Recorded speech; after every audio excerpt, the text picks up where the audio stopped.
Hello dear students. एक नया series हम स्टार्ट करने जा रहे हैं आप लोग के लिए, करेंट अफेयर। ठीक है, हाल ही का मेरा एक और चैनल है 24 स्टडी सेंटर के नाम से, जिसमें हम इंटरनेशनल रिलेशन ही डिस्कस करते हैं। लेकिन अब हम सोचे कि हम आप लोग के लिए ना मधुबनी, जहां से मैं बिलोंग करता हूं मधुबनी से, इसी नाम से मेरा चैनल है मधुबनी स्टडी सेंटर। मैं यहीं पे क्या करूंगा ना, एवरीडे, जैसे कि 8 कल 9 नवंबर था ना, तो 9 नवंबर के नहीं 8 नवंबर का हम करंट अफेयर लेके आए हैं। अब 8 नवंबर का हम करंट अफेयर लेके तो आए हैं, क्योंकि करंट डेली अगर आप देखें तो बहुत सारा करंट न्यूज बनता रहता है, लेकिन हमें सब कुछ पढ़ के नहीं जाना होता है। जो जो फैक्ट है हम केवल यही डिस्कस करने वाले हैं, और हमारे पढ़ाने का थोड़ा तरीका अलग है कंपेयर टू और सब टीचर के अलावा। ठीक है, हम एमसीक्यू के माध्यम से नहीं बताने वाले, हम आपके इस माध्यम से बताने वाले हैं। जैसे कि अभी डोनाल्ड ट्रंप अभी राष्ट्रपति जीत के आए हैं, तो इनके बारे में 4-5 पॉइंट हम ऐसे पॉइंट बताएंगे ताकि आप जब एग्जाम हॉल में बैठे तो आई थिंक इससे क्वेश्चन आप कवर करके चलो यहाँ पे। ठीक है, तो बढ़ते हैं आगे की ओर। बाकी अच्छा लगे तो अपने फ्रेंड को आप लोग शेयर कीजिएगा, पहली बार है हमारे चैनल को भी सब्सक्राइब कर लीजिएगा। थोड़ा आगे बढ़ते हैं। इस जनाब को तो आप लोग देखे ही होंगे, बहुत ही ज्यादा चर्चा में रहा था यहाँ पे। अच्छा, हम ये जनाब है ना गैस, ये यूएस के ना राष्ट्रपति के रूप में जीते यहाँ पे। हालांकि इससे पहले भी जीते थे यहाँ पे, इससे पहले 2016 में जीत के आए थे यहाँ पे। 16 में जब जीत के आए थे ना, तो लगभग 2020 तक वो रहे थे। लेकिन 2020 के बाद जो बाइडेन आ गए, तो हम, क्योंकि यूएस में क्या, सॉरी 2020, यूएस में क्या होता है कि जैसे हमारे भारत में 5 साल के राष्ट्रपति होते हैं, लेकिन यूएस में 4 साल का ही होता है यहाँ पे। जब 4 साल का होता है ना, तो आने वाला जो 4 साल है हम इनको अक्सर याद करते रहेंगे। जब यूएस का बात आवे, जब यूएस के राष्ट्रपति का बात आवे, तो डोनाल्ड ट्रंप की बात करते रहेंगे यहाँ पे। अब डोनाल्ड ट्रंप जीत के आए हैं, तो यूएस के 47वें नंबर के ये राष्ट्रपति है, मतलब इससे पहले 46 राष्ट्रपति रह चुके हैं यहाँ पे। लेकिन इनका एक और पॉइंट है जो अभी बहुत ही ज्यादा चर्चा में रहता है यहाँ पे। अच्छा, जिस तरह अपने भारत में होता है ना पक्ष विपक्ष होता है ना, तो इसी तरह यूएस में भी सेम इसी तरह देखने को मिलते हैं। कमला हैरिस होती है डेमोक्रेटिक पार्टी से, और डोनाल्ड ट्रंप होते हैं रिपब्लिक पार्टी से। तो ये अभी जीत के आए हैं। कौन जीत के आए हैं guess? Donald Trump Republic Party जीत के आए हैं 277 इलेक्टोरल वोट के साथ यहाँ पे। खैर ये सब चीज आप नहीं भी याद करके जाएंगे तो चलेंगे, बस इसका नाम याद रखें, विपक्ष का नाम आप कमला हैरिस रख के आएंगे।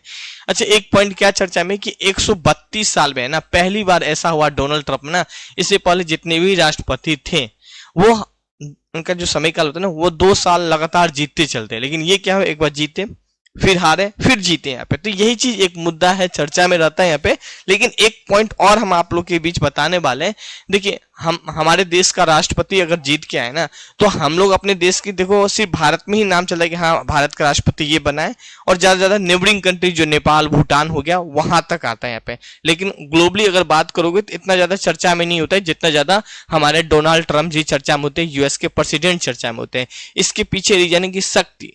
आप अपने घर में ना आपको इतना याद नहीं किया जाएगा। क्यों? क्योंकि आपके पास अभी ऐसा कुछ है ही नहीं, तो कैसे याद करेंगे? इसीलिए बोलते आपके अंदर जितना शक्ति होगा लोग इतना ही आपको याद करेंगे। घर नहीं, अगल बगल के लोग भी, पड़ोसी भी आपको याद करेंगे यहाँ पे। तो इसी तरह इनके पास पावर, शक्ति हो बहुत ही ज्यादा होता है ना। इनका एक वचन दिया हुआ बहुत ही कुछ डिसीजन करते हैं यहाँ पे।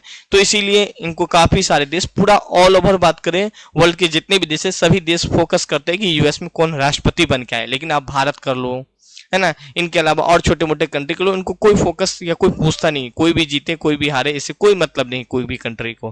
लेकिन यूएस पे सबका नजर होता है। क्यों? क्योंकि ये फंडिंग वगैरह बहुत ही कुछ करता है यहाँ पे। तो ये जीत के आए हैं, तो ये याद रख लीजिएगा। सीधा क्वेश्चन पूछ लिया जाएगा, हाल ही में अमेरिका में राष्ट्रपति का चुनाव हुआ, किसने जीता यहाँ पे, तो इस टाइप का क्वेश्चन आएगा। हम क्वेश्चन भी एमसीक्यू, मेरा ऐप है, ऐप पे हम लेके आते रहेंगे। ठीक है, तो ये जीत के आए हैं, इसका नाम जरूर याद रख लीजिएगा। इससे ज्यादा क्वेश्चन और भी ज्यादा नहीं बनेगा यहाँ पे। इनका राष्ट्रपति फिक्स है, किसी न किसी एग्जाम में जरूर पूछ लेगा, 100% मैं बता रहा हूँ यहाँ पे। ठीक है, क्वेश्चन 2 देखें। जिम्बाब्वे, किसी भी एग्जाम का तैयार करते हैं सभी एग्जाम के लिए बहुत ही एक महत्वपूर्ण होगा। एंड देखिए क्वेश्चन यहाँ पे 2 देखिए, सेकंड टॉपिक है गैस, जिम्बाब्वे ने क्या किया, अंतरिक्ष कार्यक्रम को आगे बढ़ाया यहाँ पे। अच्छा, ये जिम्बाब्वे का नाम तो जरूर याद रख लीजिएगा, क्योंकि क्वेश्चन जो आपसे पूछा किस रूप में पूछा जाएगा। ठीक है, जिमसेट-2 किस देश ने लॉन्च किया यहाँ पे, ठीक है, अंतरिक्ष कार्यक्रम को, तो जिम्बाब्वे ने लॉन्च किया थी। इस नाम से आप थोड़ा सा याद रख लीजिएगा। अच्छा, ये लॉन्च क्यों किया गया, ये जो है ना देखने, ये सैटेलाइट को लॉन्च क्यों किया गया, कुछ न कुछ रीजन होगा ना, जो सैटेलाइट को ऊपर में लॉन्च कर दिया गया था। इनका रीजन एक ही था। अच्छा, इसमें कैमरा वगैरह भी लगा हुआ है यहाँ पे। देखते हैं, कुछ भी होता है गैस किसी भी देश में, तो अमेरिका तुरंत बता देता है कि यहाँ पे ये चीज हो रहा है या वहाँ पे ये चीज हो रहा है। इनके पीछे है कि अमेरिका ने बहुत ज्यादा सैटेलाइट ऊपर में लॉन्च करके रखा है और अलग अलग तरीका से टेक्नोलॉजी, मतलब अलग अलग डिवाइस लगा के लॉन्च के, कैमरा लगा के या बहुत ही कुछ अलग अलग तरीके का डिवाइस लगा है। इसमें कैमरा वगैरह भी लगा है, हाई रेजोल्यूशन का कैमरा लगा है।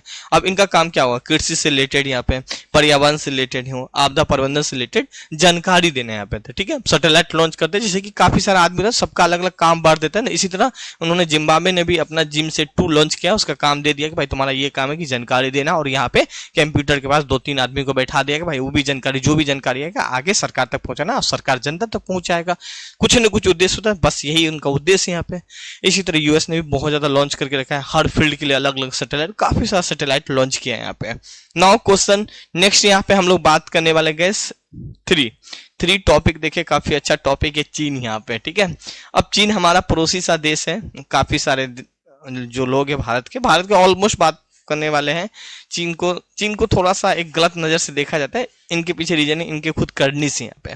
खैर हम यहाँ पे ये बताने वाले हैं, अभी रिसेंटली गैस ब्रिक्स का समिट हुआ था। ब्रिक्स का समिट कहाँ पे हुआ था, रूस में हुआ था, ये भी एक जानकारी रख लीजिएगा। और इसी समिट के दौरान क्या हुआ था, आप देखने वाले हैं कि लद्दाख के पास हो या अरुणाचल प्रदेश के पास हो, जो दोनों सेना बॉर्डर आमने सामने आ गए थे, इनको डिसएंगेज कर दिया गया है कि 2020 से पहले जैसे था ऐसे ही होगा, है ना। तो ये दोनों ही सेना आपस में दूरियां बना लिया। अब ये भारत के लिए बहुत ही एक महत्वपूर्ण है कि भाई जब झगड़ा हो रहा था उस झगड़ा को खत्म कर दिया गया ब्रिक्स समिट के दौरान। अब ये झगड़ा खत्म हो गया ना, तो अब बोला ठीक है हम लोग जैसे पहले था ऐसे काम चालू कर देते हैं। तो काम क्या चालू कर देते हैं, एगो पूर्वी प्रभार नाम का है ना मित्र सेवा अभ्यास होता है, जो कि गैस 9 नवंबर को हुआ है, ठीक है। ये 9 नवंबर से स्टार्ट है आई थिंक, और 10 दिन का ये अभ्यास था, कहाँ पे, लद्दाख में था। एक सेना का अभ्यास होता है ना कि जैसे कल के डेट में युद्ध हो जाए या किसी कल के डेट में कोई डिजास्टर आ जाए तो किस तरह लड़ना है। तो क्योंकि ये आपस में, जैसे कि आप सेना अगर लड़े नहीं तो फिर तो बैठे बैठे भाई हर चीज में जंग लग जाता है, तो इसीलिए युद्ध अभ्यास करते हैं, अलग अलग देश के साथ युद्ध अभ्यास करते हैं। तो इसी तरह चीन के साथ ये पूर्वी प्रभार नाम का एक युद्ध अभ्यास हुआ है चीन के साथ, यानी चीन और भारत के साथ हुआ है। तो ये एक जानकारी रख सकते हैं अपने एग्जाम के व्यू से यहाँ पे, ठीक है। इनके अलावा भी और भी युद्ध अभ्यास है, लेकिन ये काफी ज्यादा महत्वपूर्ण है क्योंकि अभी ये रिसेंटली चीन चर्चा में बहुत ज्यादा था ब्रिक्स समिट के बाद यहाँ पे। अब देखिए जो चौथा टॉपिक देखें, काफी एक अच्छा टॉपिक है करंट अफेयर के व्यू से यहाँ पे।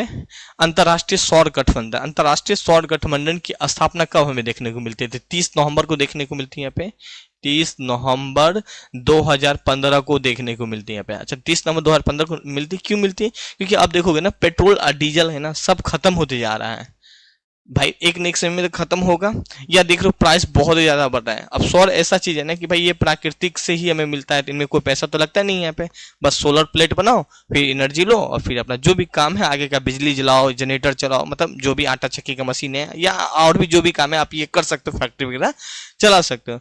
अब इसी पे ना भारत सरकार का और भारत और फ्रांस मिलके ही ये अंतर्राष्ट्रीय सौर गठबंधन ISA की स्थापना किया था, कहाँ पे, पेरिस में यहाँ पे। अब इनके बाद काफी सारे देश जुड़ता गया। तो यहाँ पे देख सकते हैं यहाँ पे रिसेंटली दिल्ली में हुई थी ये समिट हुई थी, यहाँ पे 5 नवंबर को ये समिट हुई थी। काफी सारे देश, काफी सारे लोग जुड़े और फिर बोले कि चलो हमें सौर गठबंधन को किस तरह आगे बढ़ाना है और क्या क्या करना है, क्योंकि भाई आगे बढ़ाना मतलब फंडिंग देना है। यहाँ पे आप देखते होंगे अगर सौर प्लेट लोगे तो आपको क्या मिलेगा, गैस सब्सिडी मिलता है यहाँ पे। तो ये सब सरकार पैसा देती है कि तुम सोलर एनर्जी यूज करो, हम आपको कुछ पैसा देते हैं, 50% 30%, अलग अलग योजना बनाते हैं। तो बस आपस में बैठ के मीटिंग किए थे। अच्छा ये जो मीटिंग चला था कहाँ चला था, न्यू दिल्ली में चला था। अब उद्देश्य क्या था, तो सौर ऊर्जाओं परियोजनाओं पर तेजी से केंद्रित करना है। यहाँ पे मैंने बताया था ना कि सौर एनर्जी को बढ़ावा देने के लिए हर साल ये मीटिंग होती रहती है यहाँ पे। तो बस ये याद रख लेंगे, और ये याद रखेंगे 7वें सत्र के आयोजन में 3 से लेकर 6 नवंबर 2024 तक दिल्ली में ये आयोजित किया गया यहाँ पे। तो ये भी एक जानकारी रख लेंगे यहाँ पे।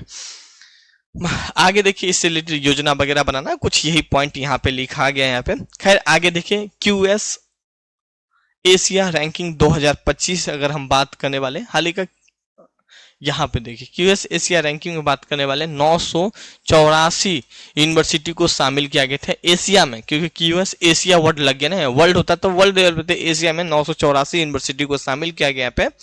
लेकिन 984 यूनिवर्सिटी में भारत के केवल 22 संस्थान को ही शामिल किया गया। 22 संस्थान में से एक प्राइवेट संस्थान भी है जो काफी ज्यादा भी चर्चा में है, चंडीगढ़ विश्वविद्यालय, जो कि गैस 120 में रैंकिंग पे, ये बहुत ज्यादा चर्चा में, एक्सेप्शनल के लिए आप इनको याद रख सकते हैं।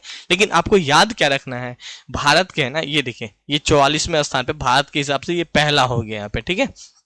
लेकिन एशिया के हिसाब से ये 44वें स्थान पे हो गया। भारतीय प्रौद्योगिकी संस्था दिल्ली, मतलब IIT दिल्ली को है ना 44वें स्थान के साथ ये भारत में पहले स्थान पे, लेकिन एशिया में बात करें 44वें स्थान पे। फिर इसके बाद मुंबई देख सकते हो, मद्रास देखते हो, खड़गपुर देख सकते हो। सो ये सब है। इनके अलावा भारतीय विज्ञान संस्था को 62वां रैंक मिला है यहाँ पे।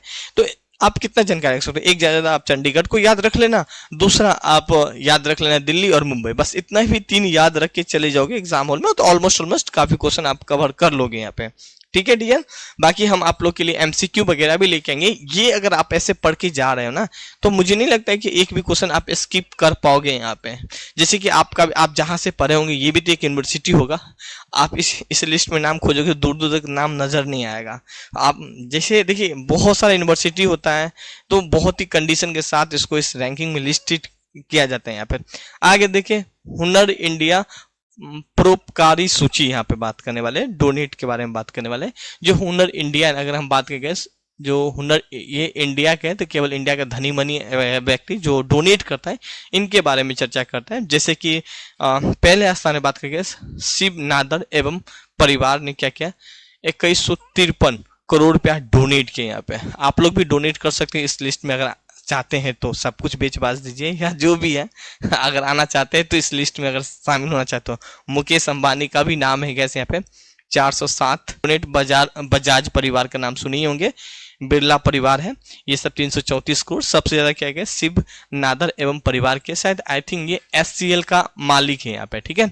इसने डोनेट किया यहाँ पे 2153 करोड़ रुपया डोनेट किया यहाँ पे। खुशी की बात है। एजुकेशन के मामला में ये सब डोनेट ज्यादा किया यहाँ पे, और एजुकेशन के मामला में हम भी थोड़ा जो बहुत कमा लेते हैं आप लोग से, तो वो भी हम कोशिश करते हैं कुछ न कुछ डोनेट कर दे। सो क्वेश्चन 7 देखिए, मतलब 7वां टॉपिक अगर हम देखने की कोशिश करें, अनिल प्रधान का नाम याद रख लीजिएगा। अनिल प्रधान को गैस रोहिणी नायर पुरस्कार प्रदान किया गया। क्वेश्चन इस रूप में पूछा जाएगा, रोहिणी नायर पुरस्कार हाल ही में किसे प्रदान किया गया, तो आपके ऑप्शन होगा अनिल प्रधान होगा, टिक लगा लीजिएगा। जो जितना भी हम क्वेश्चन लिखा है काफी अच्छा क्वेश्चन यहाँ पे। हालांकि गैस ये पुरस्कार है ना 40 वर्ष से कम आयु को दिया जाता है। क्यों दिया जाता है, क्योंकि गैस ग्रामीण विकास में काफी ज्यादा योगदान देते हैं, ग्राम को विकास करने में, गाँव के विकास करने में इनको ही दिया जाता है। जो यूथ होते हैं 40 साल से कम होते हैं, इनको दिया जाता है।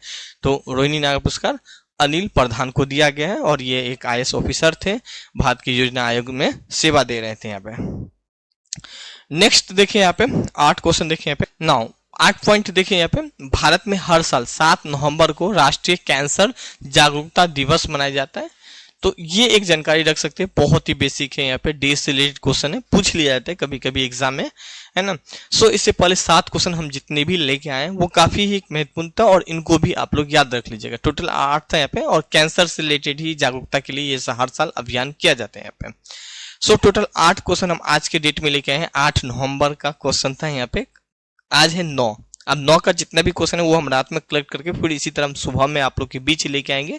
अच्छा लगेगा हमारे चैनल को सब्सक्राइब कर लीजिएगा, और हमसे जुड़ने के लिए आप हमें इंस्टाग्राम पे रितेश0025 मेरा इंस्टाग्राम ID है, आप उनसे भी कनेक्ट करके हमसे बात कर सकते हैं यहाँ पे, ठीक है। बाकी हमारे ऐप पे आपको MCQ हो, PDF हो, PDF तो टेलीग्राम पे भी डाल देंगे, ऐप पे एक सीक्वेंस में मिल जाएगा। ऐप पे तो बहुत ही कुछ मिल जाएगा। Thank you, have a nice day.